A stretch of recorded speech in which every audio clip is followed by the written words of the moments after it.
ఓం నమో నారాయణాయ. శ్రీ సమర్థ సద్గురు సాయినాథుని వచనామృతములు. గురువును ఎవరు పూర్తిగా వర్ణించలేరు. అతను సంపూర్ణంగా వర్ణింపబడజాలడు. అతను తాను కోరుకున్నంత మాత్రమే ఇతరులచే వర్ణింపబడగలుగుతాడు. శిష్యుడు గురువు తనకు బాగా తెలుసని గొప్పలు చెప్పుకోతాడు. శిష్యుడు తన సొంత మార్గంలో గురువు తెలుసునని చెప్పగలడు, కానీ గురువు యొక్క నిజ సత్య స్వభావాన్ని వర్ణింపజాలడు. అది తెలుసుకొనుట శిష్యునికి సాధ్యం కాదు అంటున్నారు బాబా ఇక్కడ. అది ఏ విధంగా సాధ్యమవుతుందట?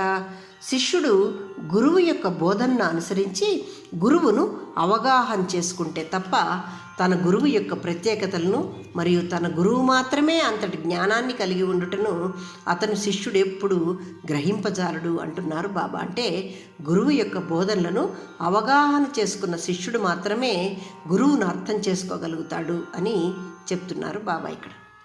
158వ సూత్రము. మనస్సును ఇంద్రియములను జయించుటకు సమయము వ్యర్థము చేసుకోకు అంటున్నారు బాబా. వాటిని జయించడము ఒక అజ్ఞానపు చర్య అంటున్నారు. అంటే మనం అనుకుంటాం కదా, మన మనసును కట్టుదిట్టం చేసి మనం మనసును జయించాలి, మన ఇంద్రియములతో వేరే ఎటువంటి దుశ్చర్యలు చేయక ఇంద్రియాలను జయించాలి అనుకుంటాం. కానీ అలా కట్టుదిట్టం చేసినప్పుడే అవి పక్కకు పోతాయి అంటున్నారు బాబా. మనసు మరియు ఇంద్రియములు వాటికి నచ్చిన పని వాటిని చేయనివ్వండి, మరియు మీరు అవి చేస్తున్న కార్యకలాపాలకు పరిశీలకులుగా మాత్రమే ఉండండి.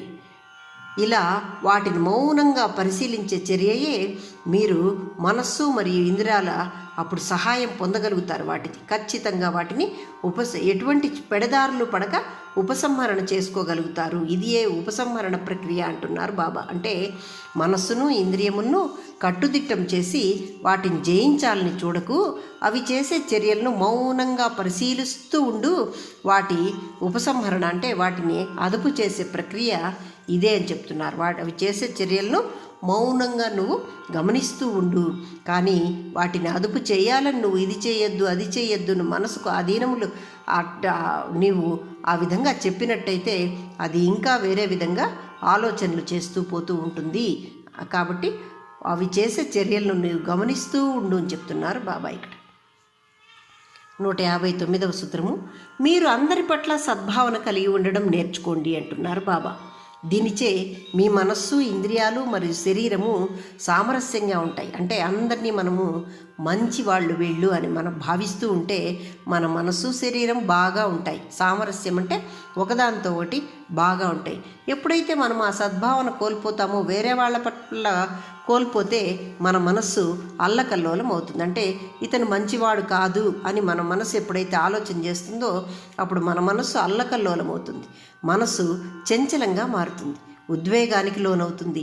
ఇటువంటి మనస్సు ఇంద్రియాలచే దుశ్చర్యలు చేపిస్తుంది, ఇంద్రియాలకు భయం కలిగిస్తుంది, మరియు శరీరాన్ని మీ హద్దుల్లో ఉంచుకోలేకపోతుంది. అందుకే మనం ఎల్లవేళలా మనసులో సద్భావనలు కలిగి ఉండాలి. సద్భావన అనే గుణాల గుర్రాల పగ్గాలను పట్టుకున్న మనస్సు ఇంద్రియ రథాన్ని అంటే శరీరాన్ని రాజమార్గంలో నడిపిస్తుంది. అప్పుడే మనం మన జీవితం యొక్క జీవిత ఉద్దేశాలను చేరగలుగుతాము అని చెప్తున్నారు.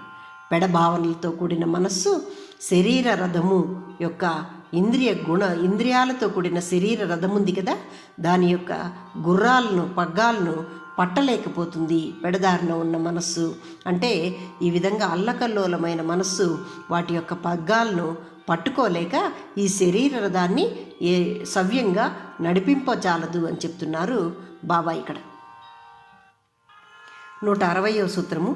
మీకు ఏదైతే సంకల్పించారో దాన్ని నా ఇష్టానికి అప్పగిస్తే అది మిమ్మల్ని పట్టుకొని నడిపిస్తుంది అంటున్నారు. అంటే మనం ఏదైనా సంకల్పిస్తాం కదా, నాకు ఇది అవ్వాలి అని, లేదు నేను దీనికోసం సంకల్పం చేసి దీన్ని పట్టుగా చెయ్యాలి అని అనుకుంటాం కదా, దాన్ని నాపైన భారం వేసి పెట్టు అంటున్నారు.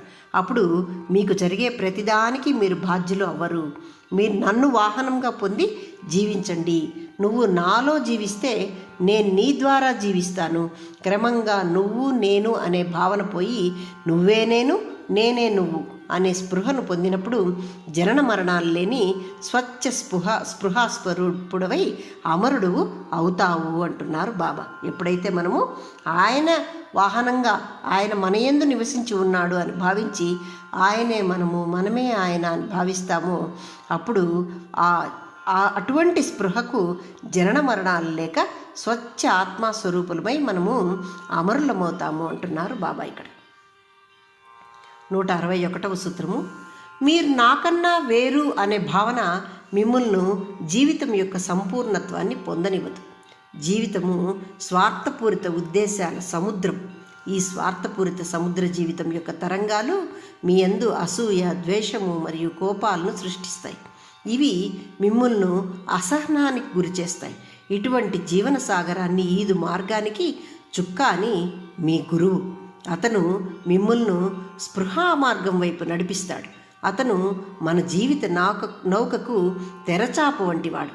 అతనే మనకు జీవన పరమార్థాన్ని చూపించి పరమార్థాన్ని చేర్చువాడు కూడా అతనే అవుతాడు.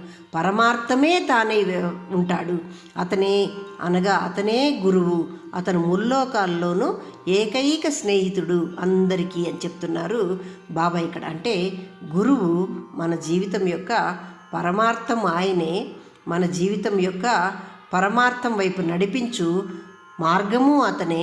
అదేవిధంగా ఈ ముల్లోకాల యందు ఏకైక స్నేహితుడై మనకు జీవిత పరమార్థాన్ని చూపించు చుక్క అని తెరచాప అన్నీ అతనే.